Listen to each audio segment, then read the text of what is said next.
broken into different sets. And what I did was then I made a vat of sperm and a vat of eggs. So in terms of A sperm and A eggs, they both equal 0.85. For S sperm and S eggs, they equal 0.15. And so if I want to get A egg, only one way to get it, 0.85 to 0.85. If I want to get SS, only one way to get it. Okay, S times S, or an S sperm and an S egg. There are, however, two different ways of getting the AS's. I could do A sperm S egg, or I could do S sperm A egg. That's why you need to multiply these two. Okay? And then remember, you don't do the math on the final one. Every session, I get people who calculate 0.2 times 0.2 or 0.1 and get the wrong answer, even though they know better. So just leave it alone. And then, of course, the final part of the question was, remember, 1 tequila, 2 tequila, 3 tequila floor. The whole idea is, are you in equilibrium? Are you balanced? That's stabilizing selection.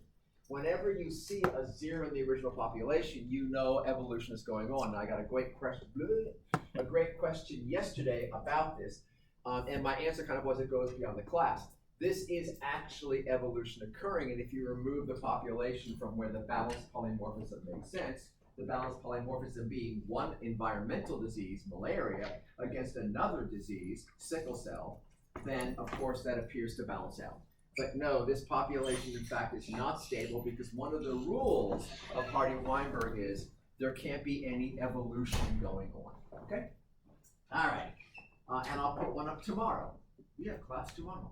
And the next day, my God, what are we doing here? So I'll put one up tomorrow.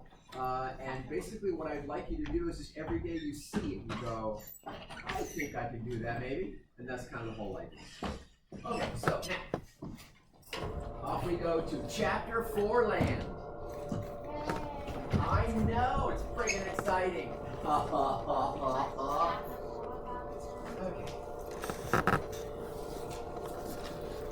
There, here we go.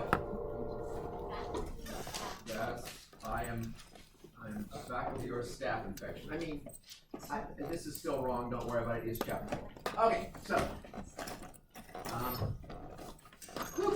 chapter 4 comes in 2 pieces. So chapter 4 comes in the following.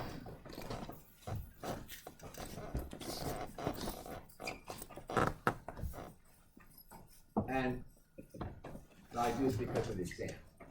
So 1 is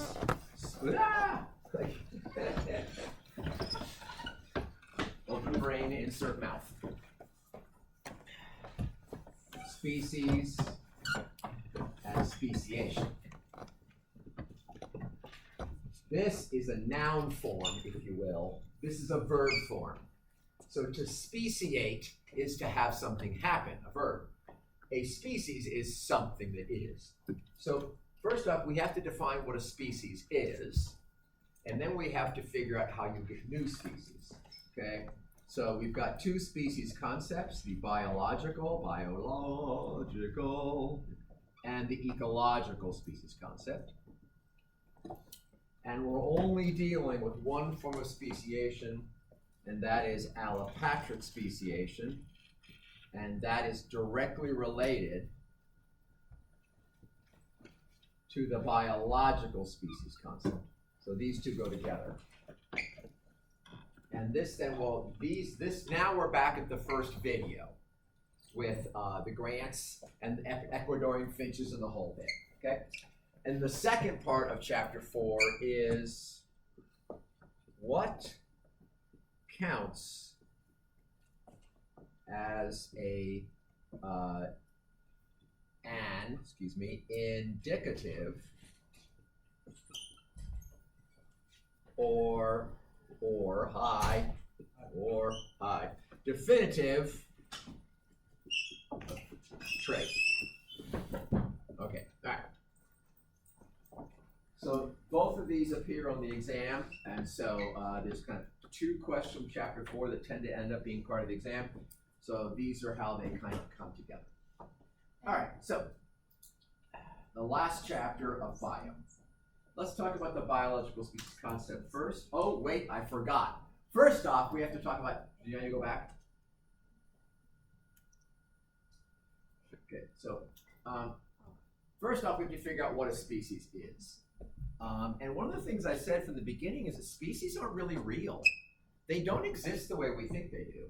And I'm going to try to prove that as part of explaining how complex it gets to be working in biology. Okay? So first off, it used to be quite easy. So essentialism is the backdrop of species throughout human history. Every society that we have discovered has a concept of species, which I think is really interesting. They divide the world into what look like species. All right? Now, the classic essentialism that we know of today comes from basically two sources. First off, you have creationism. And, the humans around the world have been building, again, in every society, they have creation stories.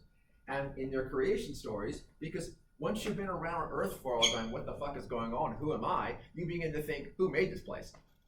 And so part of these creation stories is in the beginning, always, there was beings, always, that created a set number of species.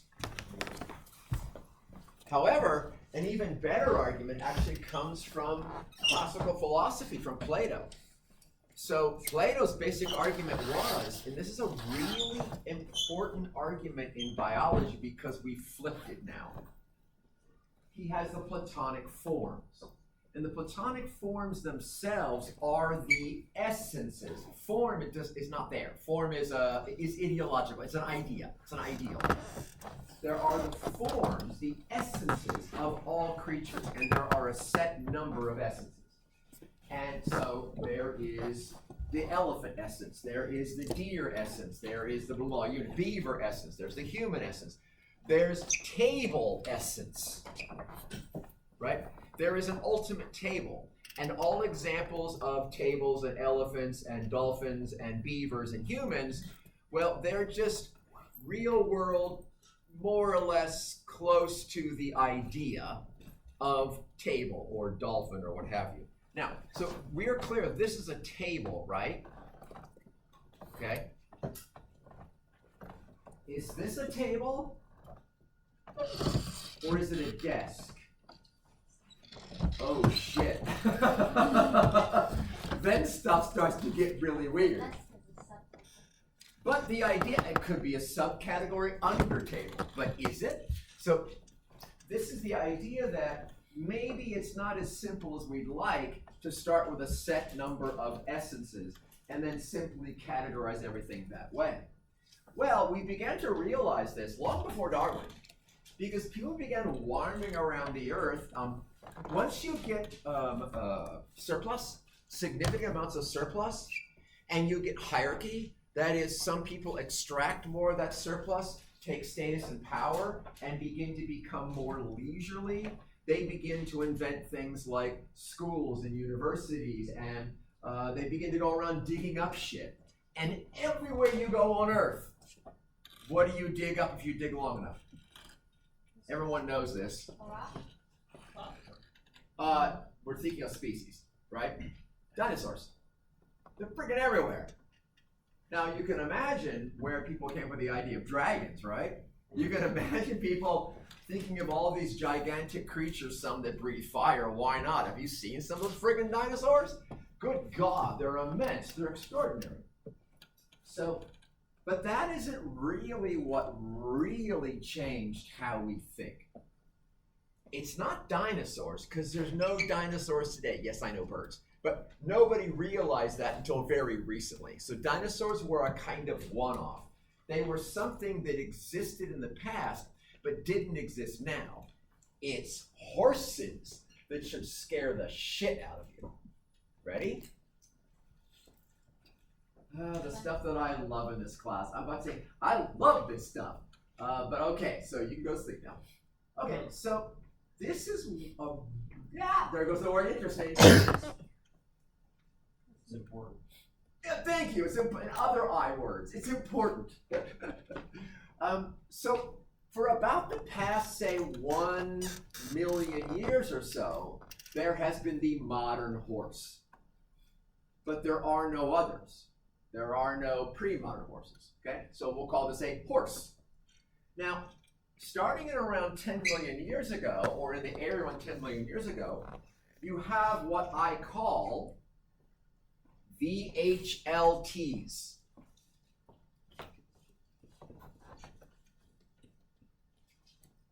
Very horse-like things. They have a little bit different foot. They have a little bit different body design. Okay, and the thing is, there are no horses then. There are only VHLTs. But then it starts to get weird. You go back about 30 million years ago, and you've got a kind of weird zebra-like creature with multiple toes. This is not a very horse-like thing. It is, in fact, an HLT. It's a sort of horse-like thing.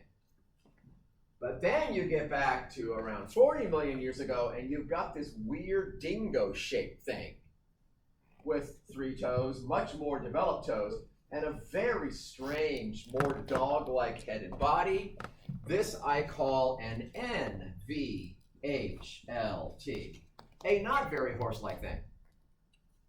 And then you go back to this.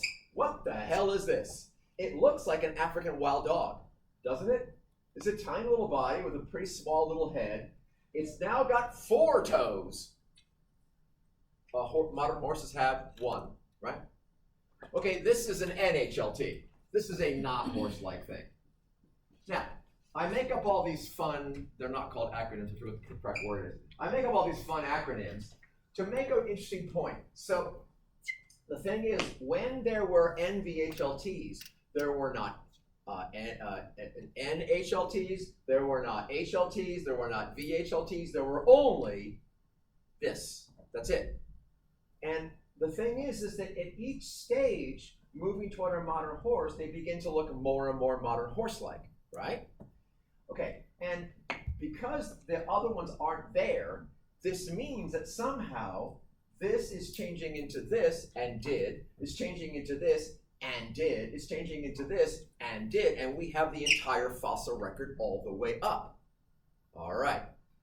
So, on March 4th, Tuesday, at 7 a.m., did the NHLTs suddenly go and turn into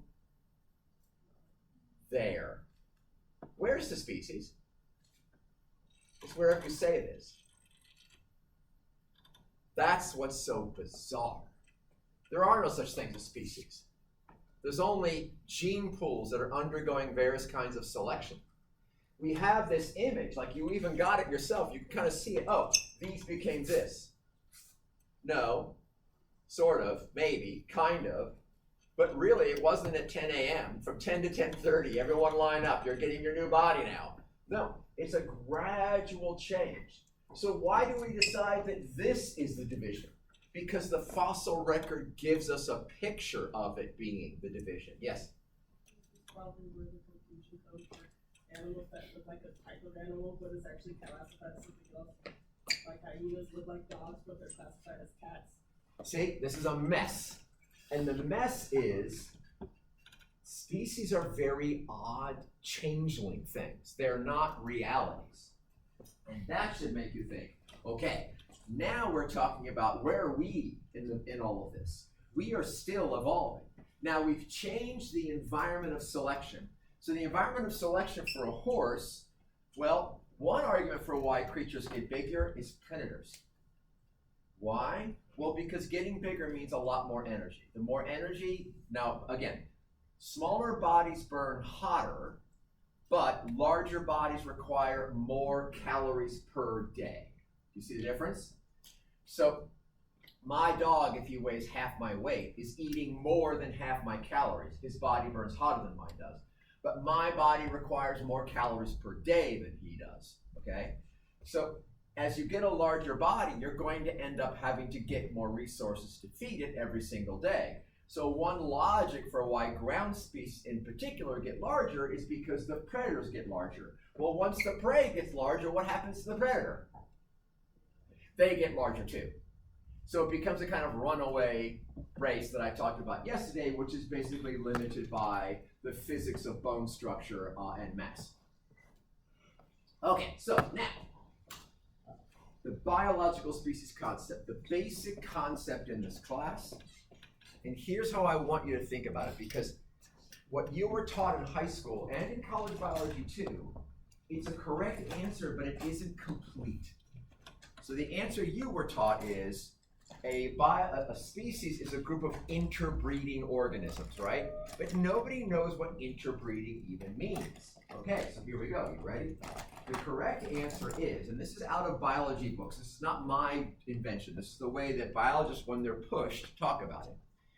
If you can have offspring and your offspring can have offspring, then you are part of the same species. If you and some other organism can have offspring, and your offspring can have offspring, then you are part of the same species.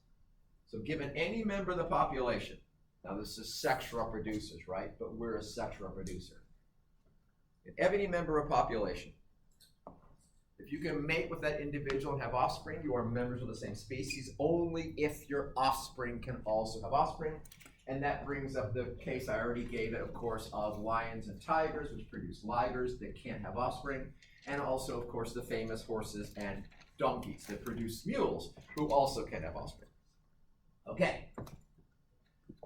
Species are maintained and divided by gene flow. Now, obviously, in the biological species concept, the key is gene flow that produces fertile offspring. But I do want to point out, why are there no humanzees? Well, one thing that I talked about before with my third eye is that most sexually reproducing species also build into species boundaries mate attraction. That's a big one.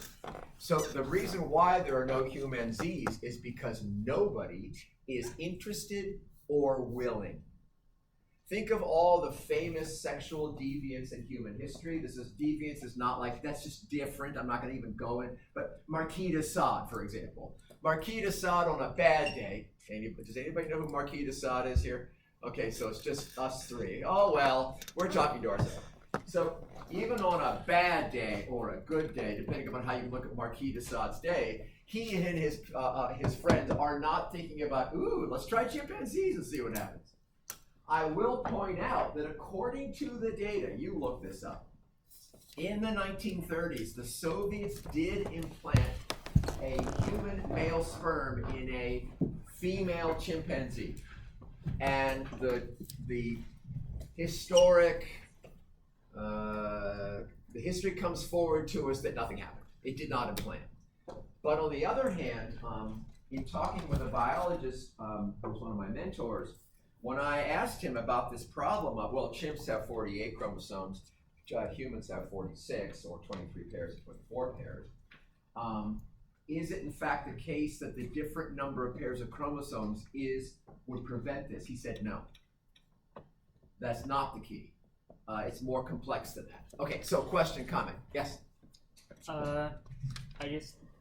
I think from what I've read, some big cat hybrids can actually produce offspring. Big cat hybrids produce offspring, but do their offspring produce offspring? That's the key. So the ligers don't. They're sterile. Do you know? I don't know of any. Maybe the pygons. I don't know. Send me a link. Send me a link. Why not? Okay, sure. This is all interesting stuff because a lot of this stuff is modern. Like we're learning more and more about this as time goes on. Okay, so in the biological species concept, the method of getting a new species is a physical barrier. We'll come back to that. Now, here goes the weird one. So the biological species concept is the old concept. It goes back for a very, very long time. But somebody woke up one day and asked the question, why is E. coli E. coli? It doesn't mate. It doesn't have offspring that can have offspring. So why is this is where it gets weird. Again, another moment where you can be like brilliant. Why is E. coli E. coli? Why isn't it something else? What did you say about E. coli and offspring? E. coli aren't sexual reproducers. They're not having offspring, they can have offspring. They're asexual reproducers. They make copies of themselves by exploiting the environment, building sufficient resources, and going, well, like Hera. You guys know who Hera is? Yeah. Zeus's wife. Things butted off of her head. She was kind of, if you will, she was a kind of a sexual reproducer. Okay, so why are E. coli if it's not about reproduction and viability?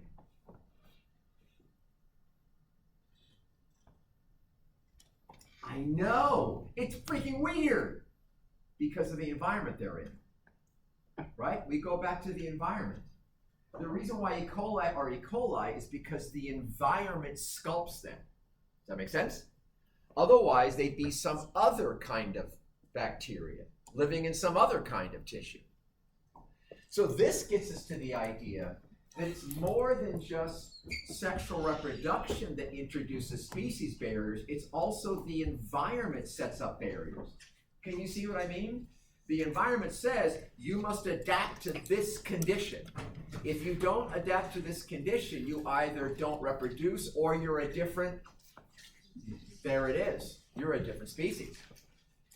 So natural selection and the environment can dictate species as well.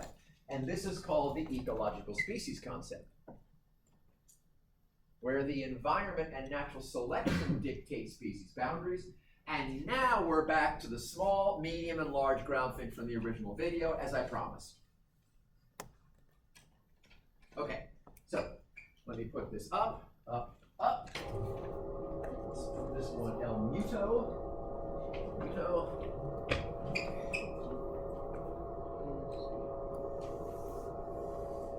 you repeat the environment and the natural selection part?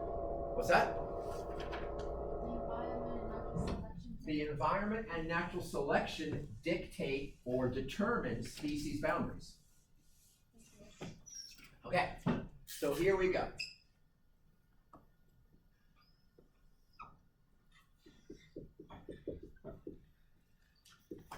So in a normal species, so I use SNL for something like less and more. Shorter, smaller, shorter and longer, smaller and larger, whatever, right? Some kind of thing having to do with dimensions. Make sense? All species tend to fall on a bell curve, and it's how we define the species. I actually taught this before, so once again, I'm trying to keep these ideas going so they get stuck in your head somewhere. So I think I did this already with you guys. There's a 15-foot tall creature behind my back. You can't see it. Is it a human? No, can't be. Could it be a giraffe? Yes, could be. Could it be a horse? No. All right. There's a 7-foot 6-inch tall creature behind me. Is it a human? Good for you. Maybe not likely, right? There's probably more 7-foot tall 6-inch creatures, like maybe a grizzly bear standing up or a bear standing up on its back legs, than you would expect to see among humans. It's a 6-inch tall creature. Is it a human? Probably. Not yes, because there's lots of 6-foot tall creatures, including trees. And horses, head height, that's probably, there'd be a small horse, pony species. But yes, it's much more likely to be a human than, in fact, many other species. Exactly, because there's probably, you think maybe 1 billion humans who are probably around 6 feet tall? That's a lot of humans. Okay, so we can define a creature by its bell curve. Okay. Now, the next question, from small to large, from short to long, whatever it is, are beaks, like height, a continuously varying trait that you should expect to see on a bell curve? Yes. They are. Beaks are exactly the same as height. Yet, in the small, medium, and large beak groundfinch, we have now short, medium, large, or small, medium, large. The beaks are broken apart, into 3 peaks, the equivalent of if humans only came in 2-foot, 5-foot, and 8-foot tall versions. Can you imagine a world where we're all wandering around and the only people are 2 feet tall, 5 feet tall, and 8 feet tall? You'd be like, whoa, what the fuck? The basketball players are all getting together and they're not talking to us about this shit, are they? So Why would that happen? Because it turns out that, you know, the bird beaks are essentially beaks that are like legs. They should be a bell curve. Well, okay, so the first thing is, well, there must be no mating between the groups. No. And here's the classic argument that makes the whole thing start to get weird. It turns out that 10% of the matings, 10% gene flow is a flow of genes between groups. 10% of the matings are between the populations. And so your question is, well, is that a lot? Yeah, 10% migration or 10% gene flow across populations swamps any differences. It should immediately turn it back into a bell curve, but it doesn't. Okay. When gene flow exists between the organisms, between the different species, are the offspring viable? Yes, they are. They're not sterile anyway. Okay. So what's going on? Well, remember I actually pointed out the seed thing? He had on his little petri dish, he had two size seeds. He had a very soft, very soft, small seed, and then you had that massive spiky thing. Remember I said there's actually 3 different main species of seed, and they're actually discrete. You've got small, soft, medium, hard, and large, spiky, like armored shells. Hang on. That's what's keeping the species apart. The environment? You got it. It's the environment. So what's happening is that each beak size, by natural selection, is locked to a seed. And I'll get your question, don't worry. So here's how it works. Let's talk about small-sized birds. Small-sized birds can crack the smallest seeds and can get enough calories from them. They can't crack the medium or the large. Medium-sized birds can crack the medium-sized seeds and small seeds, but they starve to death off the small seeds. So they must rely upon the medium seeds. Large beak birds can crack all 3, but starve to death unless they get large-sized seeds. And here's where it gets weird. The small-medium hybrid. So remember when you were in your early mid-teenage years, your parents bitched and complained about the fact they couldn't keep the goddamn refrigerator full? Whose parents were like, Jesus Christ, you're going to eat us out of house and home. There you go. During development, that's when you are calorically most expensive per unit of body mass. Why? Because you're undergoing so much development that you're requiring far more calories per unit of mass than would occur later in life. During development, the small medium beak bird dies because it can't survive off the small size seeds, not enough calories, but it can't crack the large size seeds. So the hybrid dies before it reproduces. Same thing with the medium-large. The medium-large beak bird during development can crack the medium-sized seeds, but they're not giving enough calories. And it can't crack the large-sized seeds. So the medium-large hybrid dies before it reproduces. This is natural selection, the environment dictating where the species boundaries are. And it's all because of a discrete set of seeds that don't have a spectrum. Comment, question? Wait, so what was the question you were trying to answer about the beak bugs? So all species for continuously varying traits are defined by a bell curve. Tallest human, 9 feet tall. Shortest human, 26 inches, whatever. Okay. In between, you would expect an increasing number in the population, increasing percentage of the population will rise to an average, and then will begin to fall off as you get to the extremes. And there's a distribution, it has standard deviations and all that, but this is what it should look like. The beaks are the same kind of trait. They are a continuously varying trait. If left alone, they'll turn to one species. However, they're not left alone. Natural selection says, no, you can't have your bell curve because we're going to kill off parts of the bell curve. That means then the biological species concept is not sufficient. The biological species concept says if you can have offspring and they are viable, then you are a species. Here, they don't act like a species. And that's why in the film, Rosemary Grant points out the cactus finch, somebody mentioned a couple of others. They always escape my brain. I'm not a bird person. Birds are for the fucking birds. But then she holds up the three small, medium, and large together and says they're three different species. Well, yes. No. Because in the biological species concept, they're one species. In the ecological species concept, they're three. And that's this whole horse to viability to natural selection thing complicates our idea of species. Yes? What did that say? GF, 10% gene flow. So 10% of the matings are between the populations. That should lock them back together. Because one of the questions, by the way, this is important to humans. One of the questions you want to ask is, if 10% of the South American continent moves to Europe, does that have an effect? Holy shit, yes, that's a swamping effect. So that should immediately turn them back into one species, but it doesn't. Yes? I know I just stumbled into this lecture, but are you saying that, like, if the seeds have more variation, that would look really vulgar? You may have stumbled into it, but you stumbled in a way. So in fact, if the seeds were continuous, you'd have a bell curve. Okay?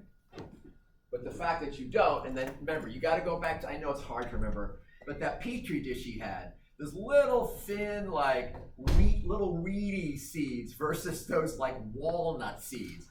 That's the difference. Okay, so now, finally, allopatric speciation. Let me go back to my, let's see here, let's do this, erase all this for the moment. Professor, so that's the GF? That's 10% gene flow. Here, I'll write it out. So this is 10% gene flow. Now, what is gene flow? That's movement of genes. So the small beak birds are mating with the medium beak birds.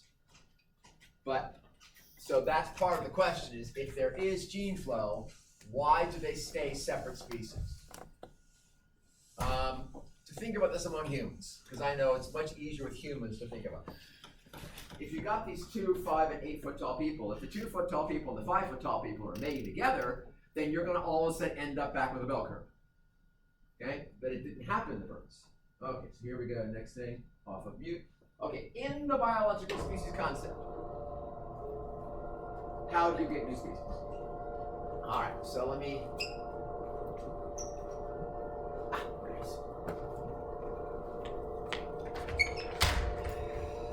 Perfect. Okay, so if you remember, you've got Ecuador, okay, and you've got the mainland, that's how they refer to them, finches. And then you've got a geographic barrier. And you have to use that term, either that or physical barrier. Geographical barrier. What is that? That is the Pacific Ocean. And what a geographic barrier means, it means a distance that cannot be either lived on or crossed. So the birds, of course, can't live on the Pacific Ocean, nor can they cross it. Now, you should immediately protest and say, but wait, they did cross it. Yes, but they crossed it in extreme conditions that don't repeat and you can't return. So probably some kind of storm and floating vegetation, the floating vegetation providing enough calories for the birds to make it, and the floating vegetation relying upon a particular set of tides and moments, you end up with some of the birds out here. Now, so there's your physical barrier. First. Next, this is environment, environ X, and this is environ Y. That is, as is noted in the video, the islands are very different than the mainland. And of course, islands are always very different than the mainland. So what you have in allopatric speciation, you have a barrier to gene flow. There's your geographic barrier. Different environments on each side, and therefore the potential for development of new species. So let me kind of draw this in now, as a rule. On the mainland, in Ecuador, we have species A, right? It's the mainland finches. They stay species A. They don't change, okay? Now, on the Galapagos, when they first arrived, notice the difference in color here? The first thing they do is become not A. Remember, horses don't just switch over to being a different species on March 17th, 30 million years ago. They evolve, but then they become B. And were they to meet again, they don't mate. Now, you can imagine that in any macro-sized species, the amount of time it's going to take to test this is way more than any natural selection experiment could ever run. We're very impatient people. Nobody could imagine funding a science study that went on for 5,000 years. That's just not human, okay? So, let's take a look at this idea of a ring species, because ring species are kind of weird. All right, so let me put my screen down. All right, so because they can't do the experiment, scientists have looked for examples where it can be seen. And we actually have a number of them. And you can look up your own online. There's lots of ring species that are really weird. My favorite version, I'll explain what it is. My favorite version, because I am an Anglophile. Do you guys know what an Anglophile is? It's a person who is fascinated by British culture. My entire family is full of friggin' Anglophiles, and I seem to have been infected by it. And so the British, they're just fucked up. If you're from Britain, if you're English, look, roll with me. I'm British. So first off, they invented the weirdest sport ever, cricket. No one understands it, even the British. They swear they do. Yeah. Next, for them, one of the most exciting competitive sports is competitive bird watching. Yes, I love bird watching. You see, you've got a British heart. I do too, but it drives me nuts. So here's the thing. First, you buy yourself a really expensive pair of Zeiss binoculars, and you buy yourself a really nice Nikon camera with a big-ass telephoto lens. And then you buy yourself one of two books, the Audubon Bird Book or Tattersall's Bird Book, which is this massive tome with tissue-thin pages of every friggin' bird species ever known. In the old days, they were all drawn in lovingly in color. And you go out on the weekend with your Zeiss binoculars and your incredibly expensive Nikon telephoto lens, and you tramp around looking for the Heffenschnessel, Schnischensnock, Snabby Dooby, Puffer Pop. And you go, check. No one's seen one of these for 50 years. And then after you've gotten all your birds spotted, you go down to the pub on Sunday afternoon, you stand around, you go, I saw a Flesendese Hasenfasen Hagendaz ice cream bird. You didn't see one of those, did you? Check. Okay, I guess we have to buy him a beer. Now, if you don't believe me, who knows about train spotting? Oh my God. The fucking British. Train spotting. Okay, so when you live in the city, the fucking birds are gone, so what do? You go to the hill above the train depot and you go, there's a Arschensnock Bazidu Fliffly Bop Turnyboo trader car of some variety. I don't know, I just made that up. So literally, they have two birds. I point out the Brits know a fuck of a lot about their birds. You've got the herring gull, and of course, notice the British, the lesser blackback gull. Cheers. They observe that in England, these two birds are entirely separate species. They do not mate, they do not occupy the same niches or zones. They are entirely separate species. However, now, by the way, when you look this up, which everyone does, it turns out this is now under vast debate. So half the time the herring gulls are accepted, these are accepted as this example of a ring species, and half the time people say no. So have fun with it if you look. Okay. So I like birds better than all the other examples. So it turns out that if you look a God's eye view of the Earth, and you look right here in Siberia, you see a population that looks like a cross between a herring gull and a lesser blackback. And as you go this way, the gull looks more and more like a herring gull as you move through the populations of birds to Europe. But as you go this way, increasingly it looks like a lesser blackback. Now here's the thing. Here's your physical barrier, here's your geographic barrier. Nothing flies over the North Pole or can survive there. And here's your different environments. I don't know if you know this, but Arctic tundras are actually deserts. They're extremely dry. They're not wet, they're frozen dry.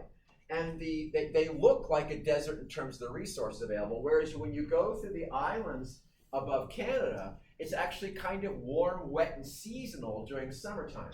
So they face very different environments, and they continued to island hop around until they both met in England.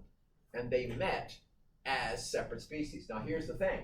All along the ring, the matings go back and forth. So different populations of these birds all mate back and forth, except when they get to the bottom. That's where the ring breaks. And this then should make sense. Oops, one more time. So you've got the original population, they move around the world, and when they meet again, they're no longer one species. This is allopatric speciation. The geographic barrier to gene flow is introduced. They experience different environments on each side of the barrier. And then when they meet again, they do not meet. So ring species is. A ring. See it? I can put my finger in it. Only the ring has a break. All along the other parts, breeding goes back and forth, but at the end, it does not. So this is now how we believe that most species evolved. They evolved out of a barrier to gene flow, and by the way, this will be true once we get to chimpanzees and humans. So we both have a common ancestor. The common ancestor is not a chimp. Instead, it is a chimp-like ape. I'm going to argue that allopatric speciation played a role in this. Okay, that was the first topic. All right, here we go for the second topic. Oh my God, students hate this. This is the one time I got in a disagreement with my mentor, who wrote the book. Okay, so we're in this question. What counts as an indicative or a definitive trait when thinking about species? Which is the right trait? I thought I heard a comment. No? Okay. All right, so here we go. Now, again, the trouble with being interested in biology is that people look at you like maybe you've lost your mind. Okay, but again, like I tried yesterday to point out to Hardy Weinberg, that these have real implications even if you never want to have to study them ever again. Granted, no problem. But think about this. Okay, ready? I have no DNA in order to match these creatures because they're only fossils. Fossils are mineral replacements of organic materials.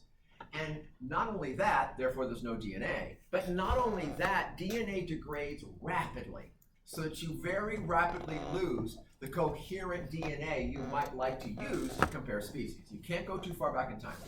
So if we're 100 million years back, all bets are off. Now you say to me, yes, Professor Coltman, we've got dinosaur DNA. Yeah, you have no idea how weird that is when you've got some kind of insect-like creature trapped in a bit of amber that somehow has a bit of DNA from some dinosaur.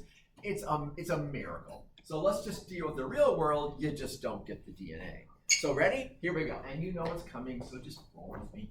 I pull a fish-like thing out of the ground, a fish-like thing out of the ground, and a deer-like thing out of the ground. Which of the two are most closely related? Probably the fishes. Nope, because one is the ancestor of a shark, one is the ancestor of a dolphin, and one is the ancestor of a deer. Now which two are closely related? The fish-like thing and the deer-like thing. Because it turns out if you look up on, sort of Wikipedia, or if you go to your Google search, that the ancestors of modern dolphins are kind of deer-like. Because they're mammals. Oh yeah.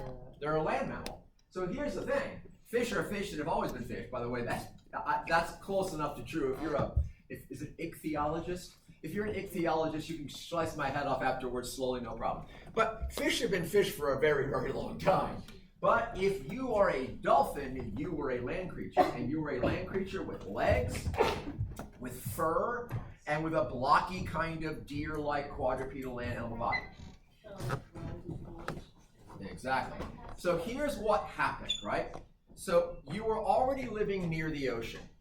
Maybe you got most of your resources out of the ocean. For example, bears get a lot of their resources out of water. Okay, so you're near the ocean. You're getting a lot of food out of the ocean, right? Maybe you're reproducing in the ocean or to avoid some kind of predation. I don't know. You work on it. All you need is kind of like a hypothetical, could it be true? Yes, okay, so I'm living near the ocean, but I'm rapidly being outcompeted by other creatures who are inland. Can you see what's happening? I'm being pushed more and more into the water. Well, if I'm running around the water and I don't really get to go much to land because I'm in danger on land, then what about all the fur that I'm running around? I'm a collie dog with lots of fur. Is that going to do me any good running around the water? No, the fur's got to go first. Next, I can tell you this because I used to breed boxers. My friend in the back there, was that you? No, it's the guy behind it. Yeah. So I used to breed boxers, and boxers have little thin legs. So watching my boxer dog Rocky swim looked like this.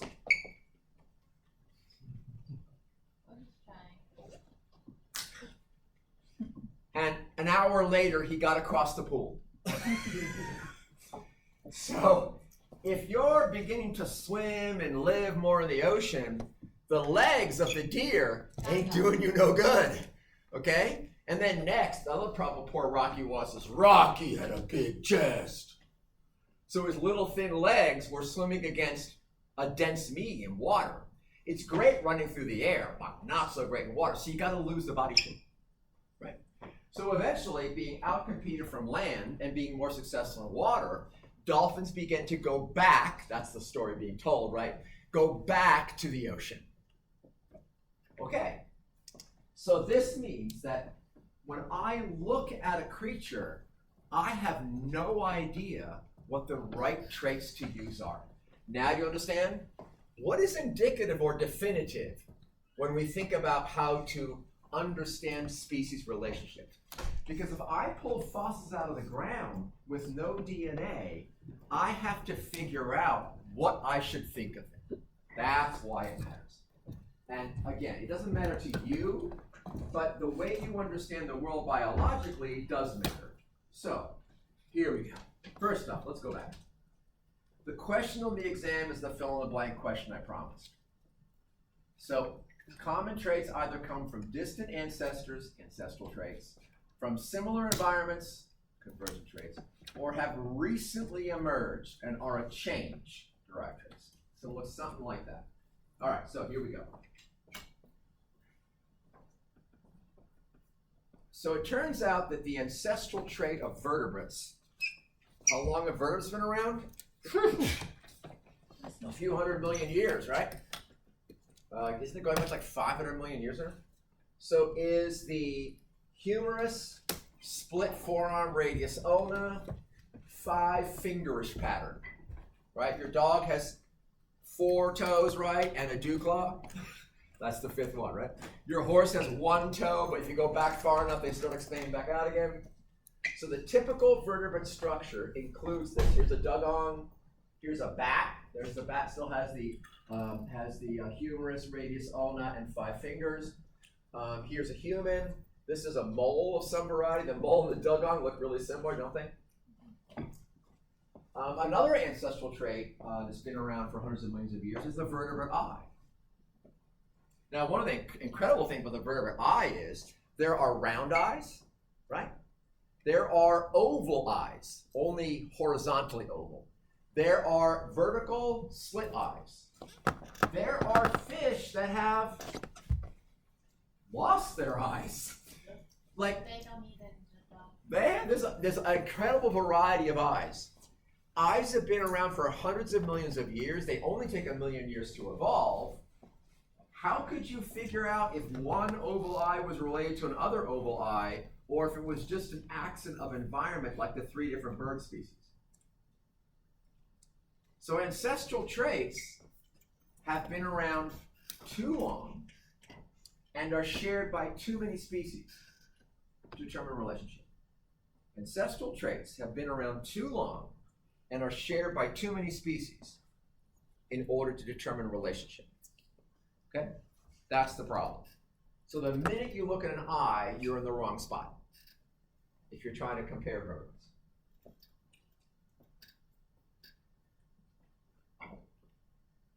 So ancestral traits have been around too long in evolutionary time and are shared by too many species. The one that got you, classically, I made a joke here. You can tell the shark. It's supposed to be funny. Unfortunately, there's been a lot of shark attacks recently, so maybe I should change the slide. However, there's another kind of trait you can't use either, and that's what I just used on you, the convergent trait. Convergent traits only appear because of common environments, right? So the logic of a dolphin is a land mammal that lost its hair, its legs, and its body shape, and instead grew a kind of wind tunnel body shape with fins and no hair. Anyone ever gotten lucky enough to touch a dolphin skin? It's a trip, isn't it? It's like the ultimate perfect skin. It's just so perfectly smooth. They gain that kind of skin because that reduces drag in water, all right? So you can't use convergent traits. Sharks and dolphins are not closely related at all. Here's where it gets weird. Okay, let me put this back up again. So why you have to use derived traits? Okay, here we go. And I've been working toward this all day long, so hopefully it will now make sense.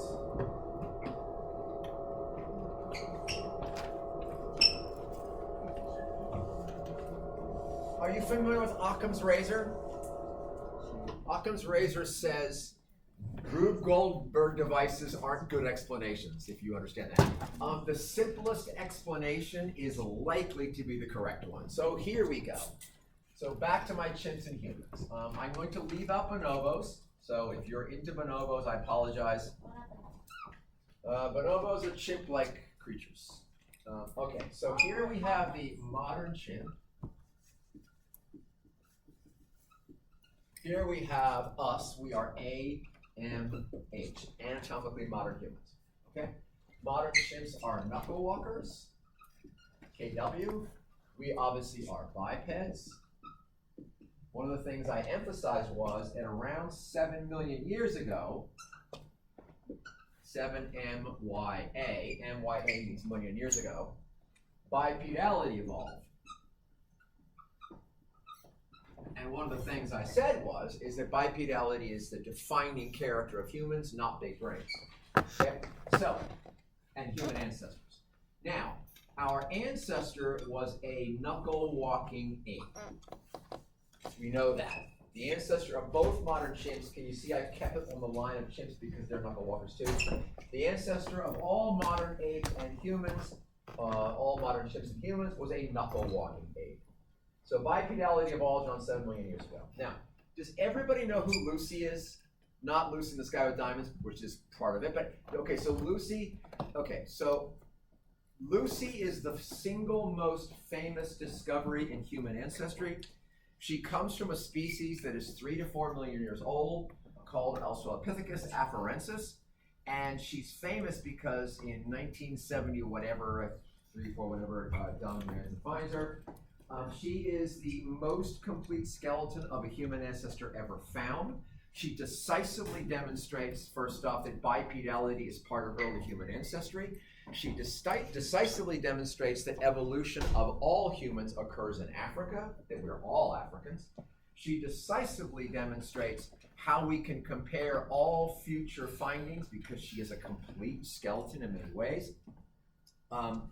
And so she is now the big thing. She's why this sport even exists. Okay, so who's heard of Homo erectus? Okay, that's better. Now, erectus is another interesting creature. They are one of the first of the larger brain. Let's start with Lucy. So we've got Lucy right here. So we'll call this 3 to 4 MYA. And then there's 2 MYA for erectus. Okay, Lucy, here she is right here. Okay, you ready? who is she most related to? So, did bipedality evolve once, and Lucy is more closely related to us? Or did bipedality evolve twice, and Lucy is more closely related to chimpanzees? But, by the way, we don't know. This is really weird. We don't actually know. We're pretty sure about Erectus. I'll get to that. But Lucy is a complete unknown. Now, here's the answer. You ready? Bipedality, and this is why Lucy is so important.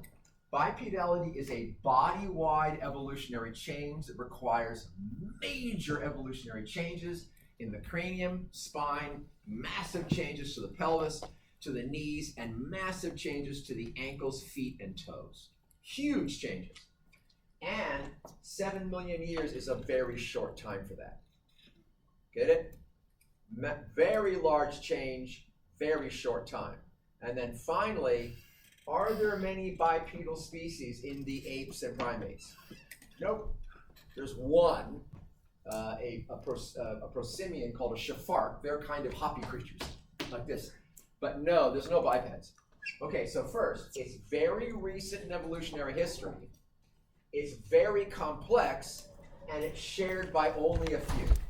Which means our argument is, from Occam's razor, Lucy is related to us because bipedality only evolved once.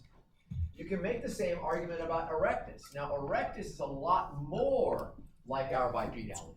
So it's unlikely. The Erectus bipedality is nearly identical to ours. So once again, we don't have a DNA on Erectus. Did bipedality evolve again? And it becomes Erectus? Or, once again, is Erectus more in our lineage?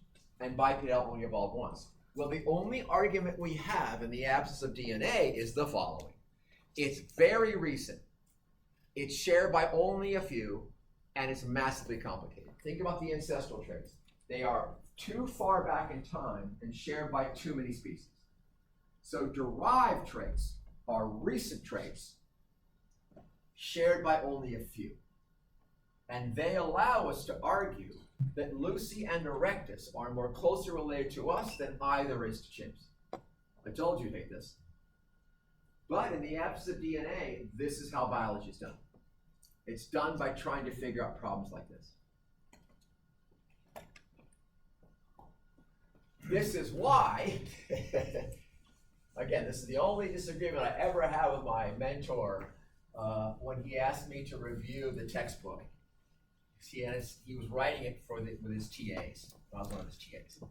And so we all fell out over this problem because it was just too hard for students. So this is why, yeah.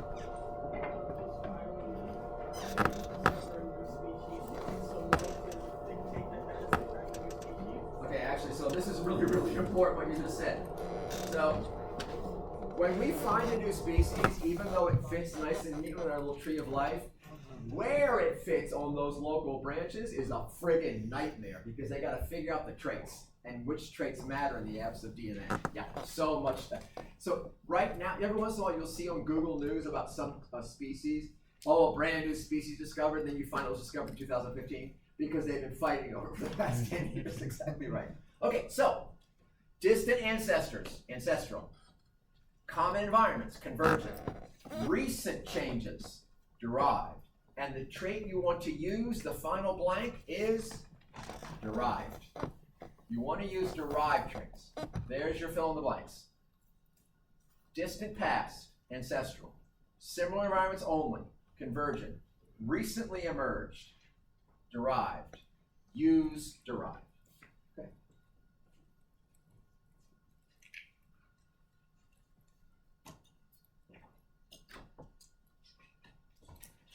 Believe it or not,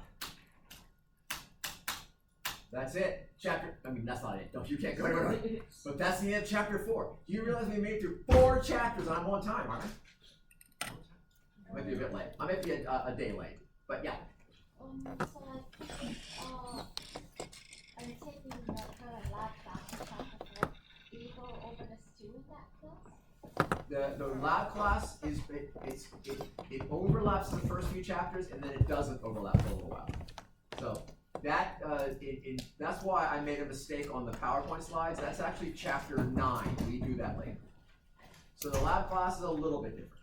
Okay, so here we go. What's that? Chapter 9 had to be out evolutionary traits. Yes. The lab book's a little bit different. Okay, so brain damage. Come on, Lee. You're doing it. Okay. All right. So now, remember what I said. Once we go to chapter 5, we begin the primates, and so there's just no way to do the primates without actually seeing the primates. So what I'm going to do now is I'm going to show you the best film, bar none, about this. Go away. Close. Okay, so that's what I thought. Okay, hang on. What's that? Yeah, let me see. Hang on. I gotta figure this out.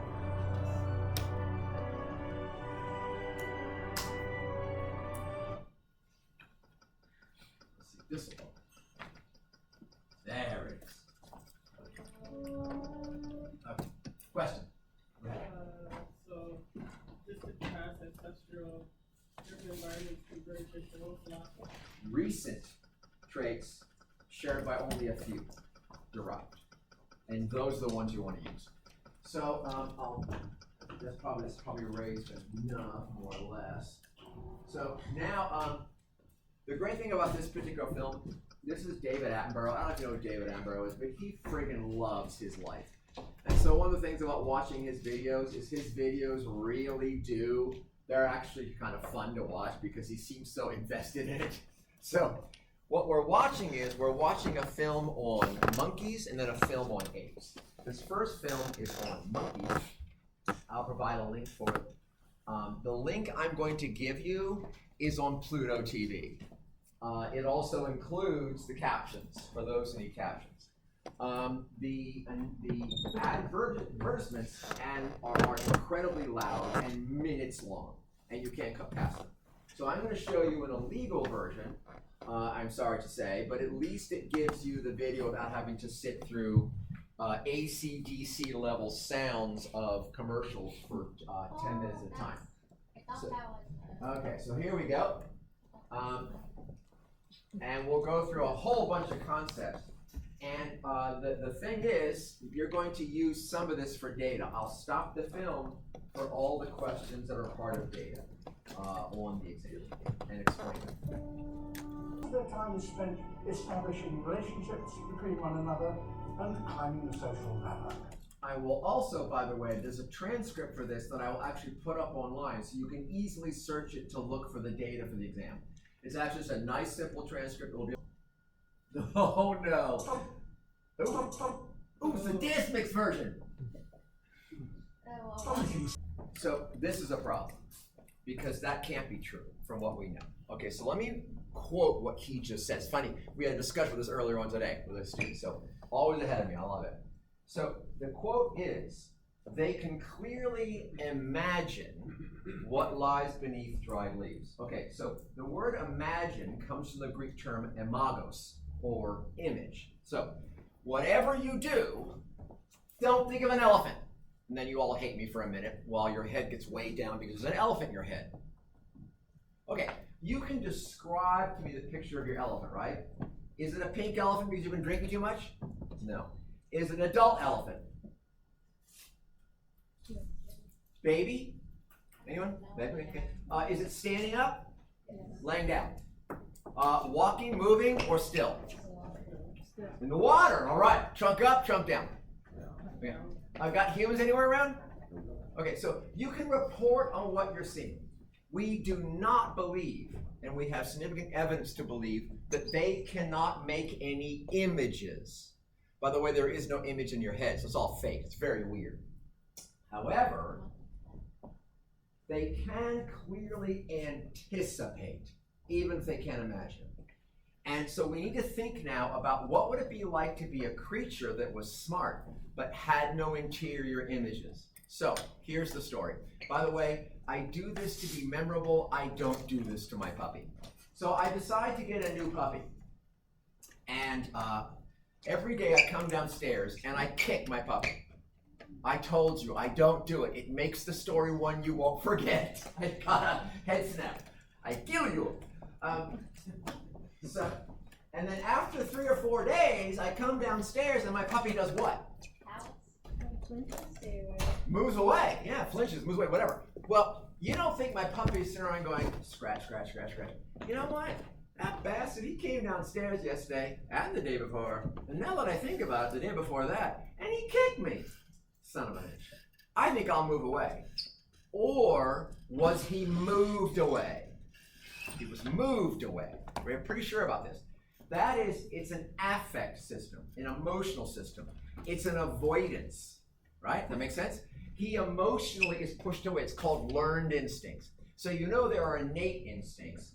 It turns out that babies flinch when they're young. There's one learned instinct. Another great innate instinct, if you put a baby on is it a table? Put a baby on a table and there's like a Lexan or a plexiglass table here, but it looks like there's no table, the baby will not crawl onto the plexiglass, no matter what. So they're born with certain kinds of instincts. But the kick the puppy thing, the puppy wasn't born with it.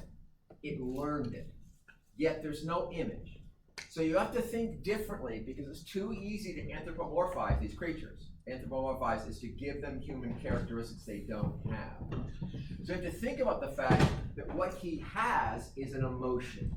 The emotion is attractiveness. Attracted. He's attracted, they are attracted to what's beneath the leaves. Why, just like my puppy, are they attracted to what's beneath the leaves? When I say just like, I mean it's an emotion. Why are they attracted to that? They've learned that there's probably food under there. You nailed it in a sentence. They've learned. My puppy has learned that I'm that thing. That they have learned by past experiences of food there. So they're attracted just as my puppy is repulsed. Excellent. Right at the point. You know, somebody had to program that. You know, you had to program that, the ugly, unhappy face. Okay, let's try. It's just, oh God, where were we? I can't remember where we were. Let's go with this, reload. Action. Of course it's action. The cuteness of the capuchins actually causes you to miss the most important part of this. So I'm going to once again repeat exactly what he said, and then I'm going to flip it on you. Capuchins, like humans, have varied personalities and abilities, and some just never get to grips with clam cracking. Okay, let's flip the sentence and see if it makes any sense at all. Humans, just like capuchins, have varied personalities and abilities, and some never get with cell phones. Okay, that's just not true. Every human gets cell phones. Your grandparents, they might be able to get the subtleties of cell phones, but they can all do their email and text.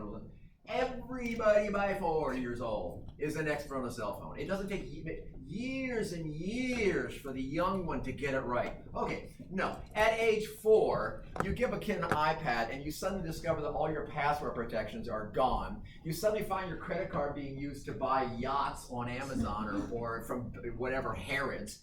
And you discover that you will never live the same life again because your kid has figured out the cell phone. All right, so that doesn't make any sense at all. All right, so what's going on? This is part of the proof that we use to understand these creatures don't form images. What's happening is they don't have, remember from the early learning slide, observational learning? In observational learning, I already know what I want to learn and I know how to learn it, and I have a whole image in my head, a whole video running of how I'm going to figure it out. These creatures rely upon social facilitation or mimicry. Okay, so we've got 3 families in the room. This family, and I'm going to join this family because there's not as many of them. So I'm over here in this family. Okay, now, we know the capuchins tend to hang out with their kin, all right? So I'm hanging out with my kin, and I'm watching one of my kin roll the clam up and down the tree. You see that one? My favorite, though, that's you guys over there, the tapping technique. Hi, you in there? So the thing is, because I'm near my relative, I imitate them. That is, I never get the right clam cracking. You guys over here, you become the tap it family. Hi. Are you in there? You guys don't learn it either. You guys, one of your people figures out the boom, boom, boom, and one of them and then he gives it up. But somebody else who copies him, who's more obsessive, more type A personality, is banging on that sucker forever because he's hungry and he wants a fucking thing. So eventually he figures it out, and then we all imitate him. Now, how come it passes throughout the truth? Because we aren't as successful. We are less fit, as are you. You're the most fit because you have the most calories and the highest quality calories. You see? It's gonna pass eventually, even by mimicry. But there's no knowledge involved. It's all mimicry only. And this explains why in a troop of 50 monkeys, it could take years to decades for a behavior to spread throughout the troop. If the iPhone had not been successful within a week, what would have happened to it? It would have died. It never would have flown. Instead, it instantly, except for the BlackBerry crew. Anybody know the BlackBerry crew? The business people in New York City who insisted that only the CrackBerry was the right. But everybody else on Earth realized, no, it's over. Yeah. Okay, so they only learn within their families? Like the other families can't? They tend to imitate those close to them. But now, let's say you are a cousin of one of these, and you're related to this group over here somehow. So it will pass through mimicry, but it takes a lot longer across family lines. Great question. Do I have more data? Japanese macaques. The smartest macaque and the smartest monkey. Are we a monkey? Yes, we are. The smartest monkey in the history of the universe is a Japanese macaque named Emo. I hate her. Okay. She's actually got a bigger Wikipedia page than I do. She's out there. I'm not, so therefore I'm jealous. So Japanese researchers have been studying, Japanese macaques sitting in the hot springs with the sun on the snow on their heads. You've never seen it? It's fabulous. Have been studying Japanese macaques for 75 years now. And one time the researchers wanted to study some social patterns in Japanese macaque. So they went to an island. That makes it easy. Remember how with the grants they went to an island to be able to get to the birds. The birds couldn't get too far. So they go to an island with Japanese macaques. And they come with sweet potatoes because they want to study social behavior, and they know one way to get them together is to give them sweet potatoes. But the thing is, if you give them the sweet potatoes, they run away back into the forest. So they took the sweet potatoes, skinned them so they're wet, kind of like, and they dumped them in the sand. Some brilliant Japanese researcher figuring, they'll have to sit there and do what? Pick it up. Right, have you ever bitten into sand, anyone?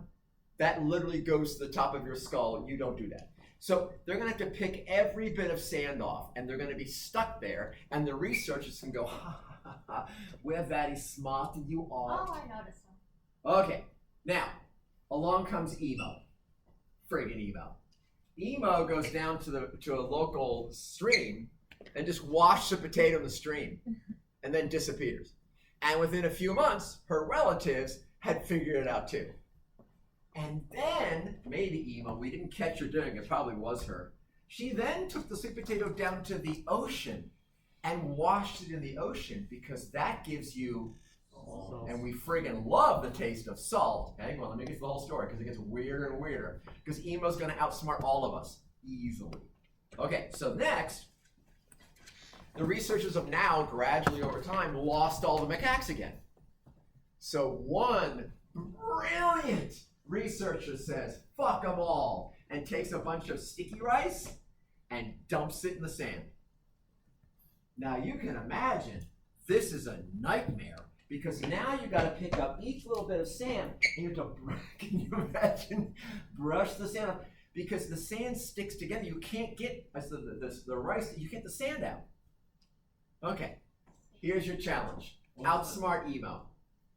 What's the name of the one? Japanese macaques. Outsmart emo. Come on, What do you mean? please.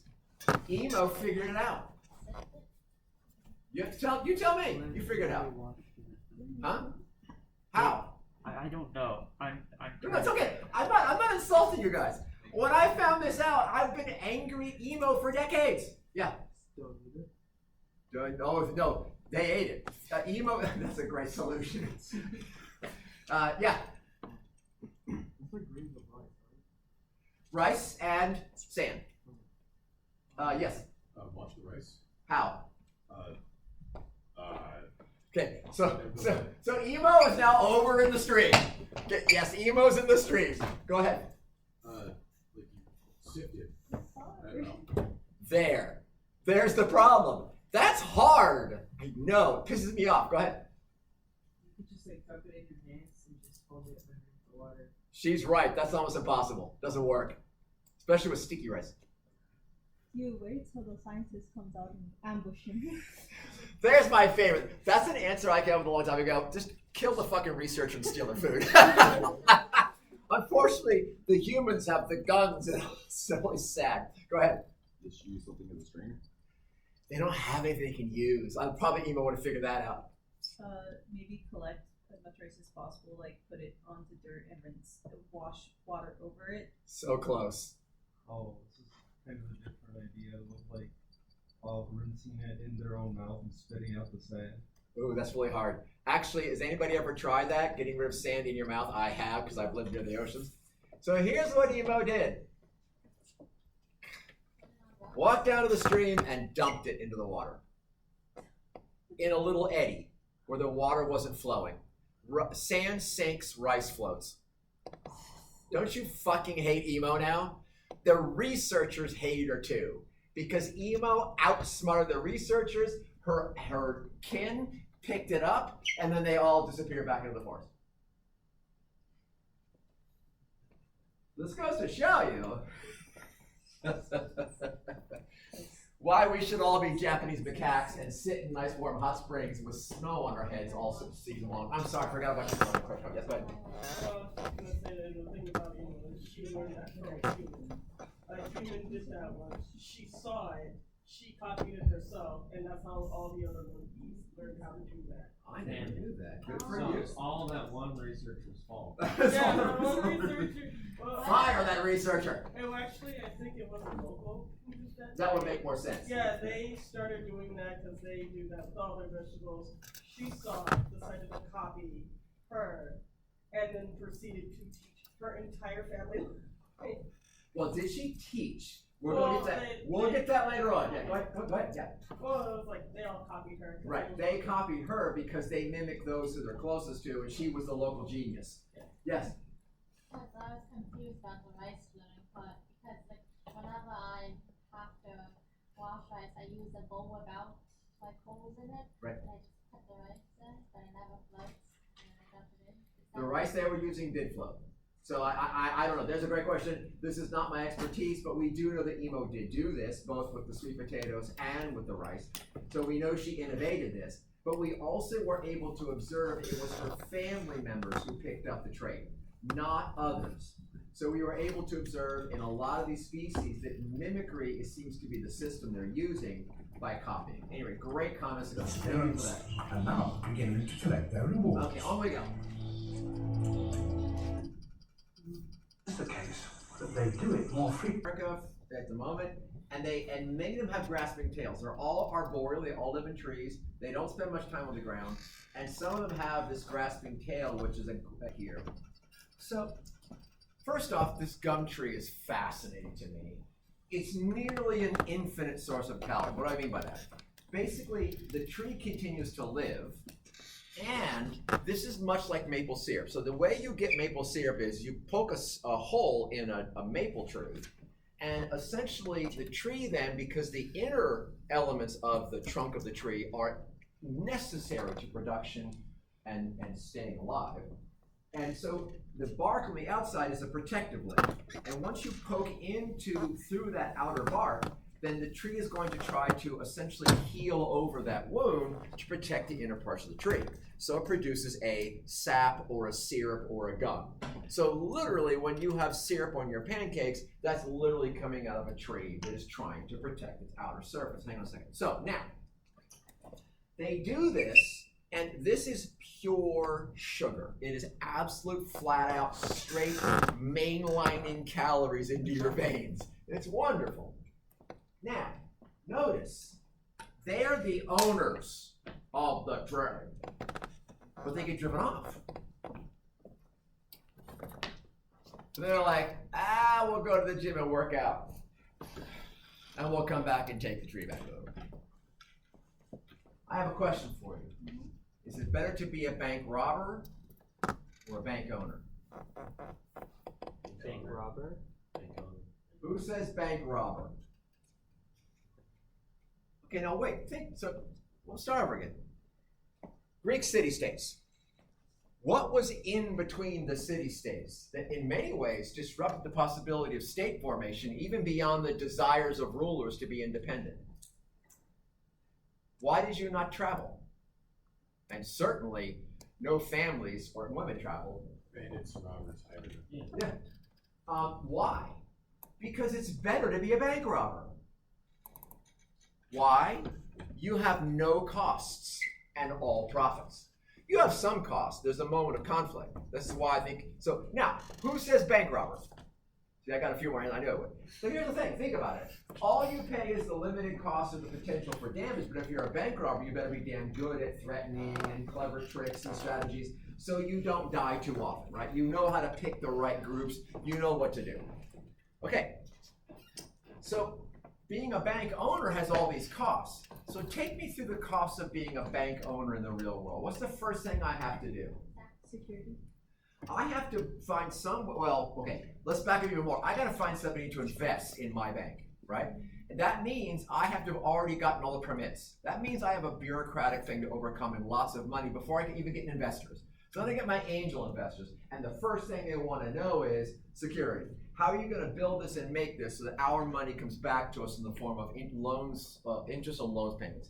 You can imagine, Oh, you need so much. You have to hire security companies, you gotta get employees, you gotta get your employees bonded, you've got so much insurance you wouldn't believe it. You're talking about in the back about sucking to be a doctor, bank owners, it sucks, much worse. Like everything about owning a bank is terrible. So why be a bank robber? Well, I wanna point out something, we see something really interesting here. Bank robbers don't build societies. Only bank owners do. And they don't do it because they want to. I'm not an uber capitalist. But bank owners have to find permits. So they need somebody who can give them permits and who can study it. They need engineers. They need security officers. They need employees. They need managers. They need plexiglass that you can't shoot bullets through. Someone's got to make that. Literally, bank owners build society. Bank robbers disrupt it. So what's one of the most important elements of all state societies? You said it.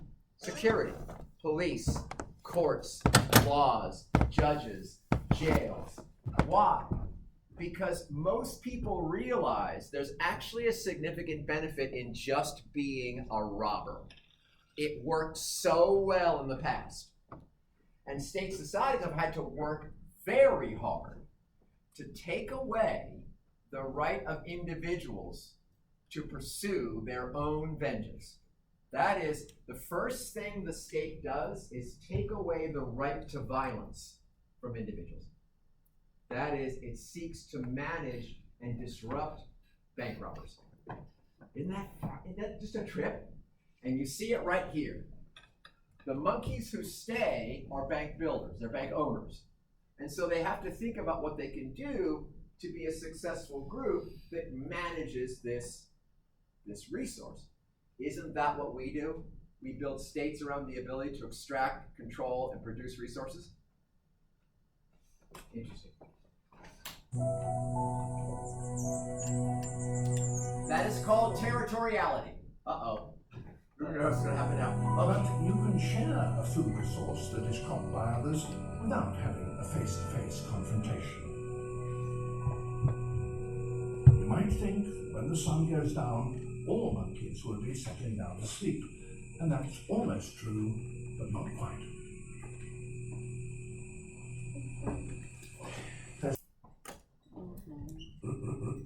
I love it.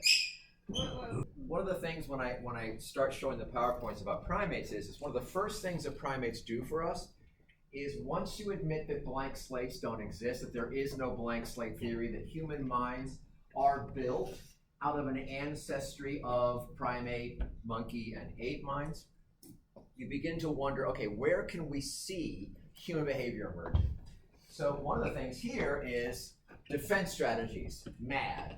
So MAD means mutually assured destruction. Let me explain how this works in modern societies.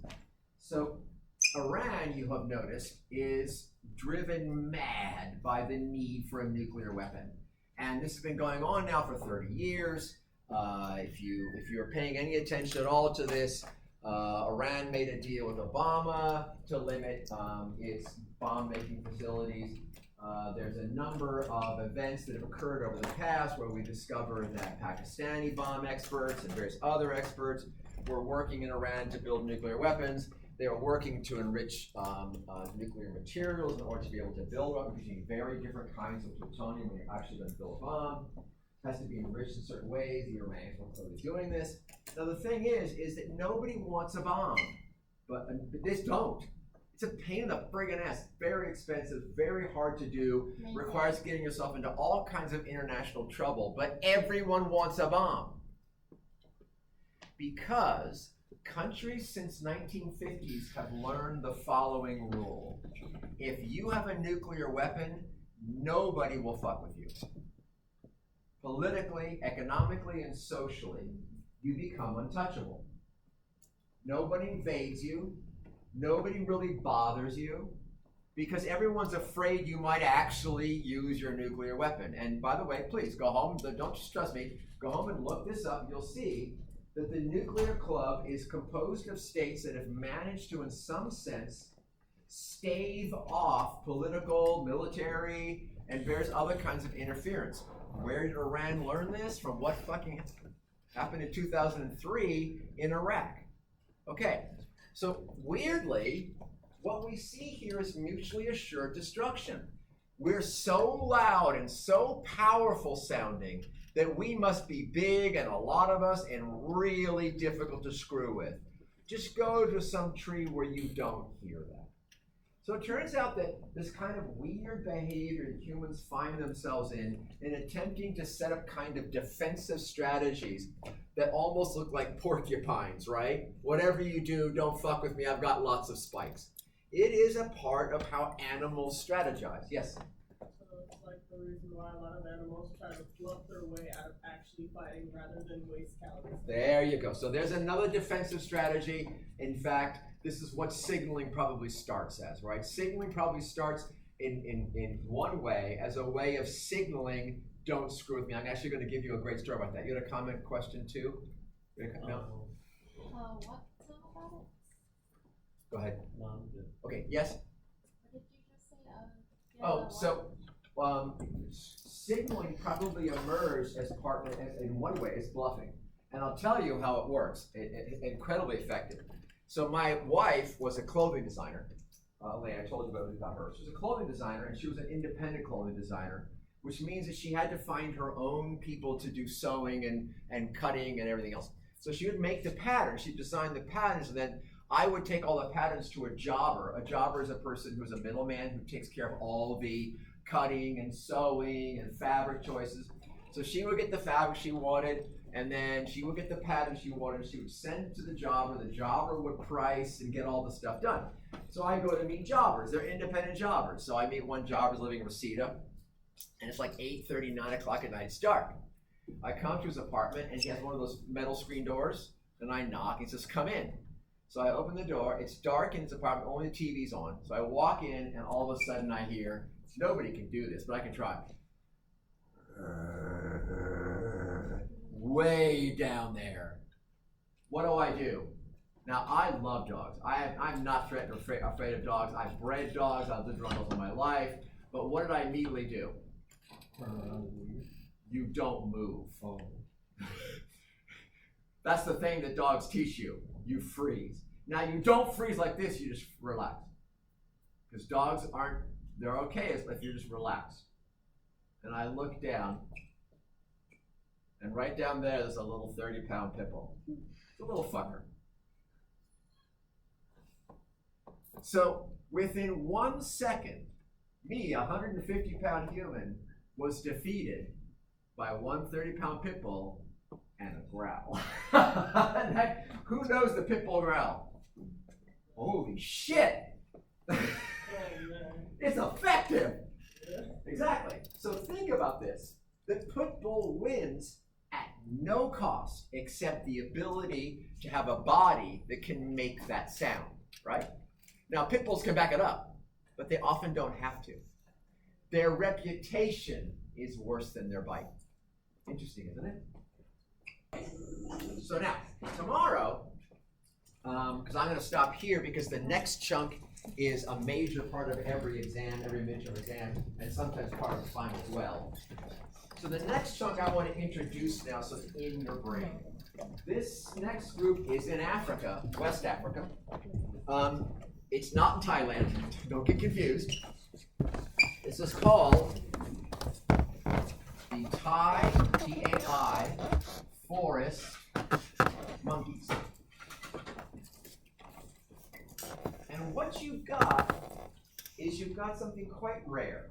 You've got a bunch of species, different species, 10, 12.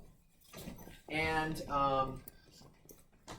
they move through the forest from the ground all the way up to the very top, the canopies of the highest points of the trees. The canopies being the leaf cover. And they've got 3 predators: snakes, eagles, leopards. They all have calls for each one. I introduced this with the vervets, remember? But here's what's so interesting and different. So you might argue that a particular vocabulary is innate, right? Which makes it less interesting. So you could say to a degree that dogs don't learn to growl. That is their signal, it's innate. But this is different here because yes, the various vocabulary terms of the different monkey species might be innate, but all the monkey species have learned each other's alarm calls for predators. That can't be innate. You can't have innately been born with the ability, with the knowledge of some other species calls, which means you have to have learned them. And the fact that they've learned all the other species calls and can pay attention to them and react to them makes this a really interesting set of creatures. And the whole thing seems to work because they are more likely to survive and reproduce if they all have these alarm calls despite the overlapping in food sources. So they're competing over food sources, but these food sources may be a problem. Like, let's say we all have to share 6 hamburgers. We're not going to be happy with that, are we? But what if the alternative was we all get eaten? Well, maybe being together as a group then, maybe we'll have to figure out how we can get burgers tomorrow and survive today. So in this case, the idea is predation overcomes conflict over resources. And we'll start with that tomorrow. Do not forget to get your name. That's the new roll. I did all the drops yesterday. Don't forget to get your name on that so I keep the roll. Have a wonderful rest of your day. Thank you for, once again, all the great questions and comments.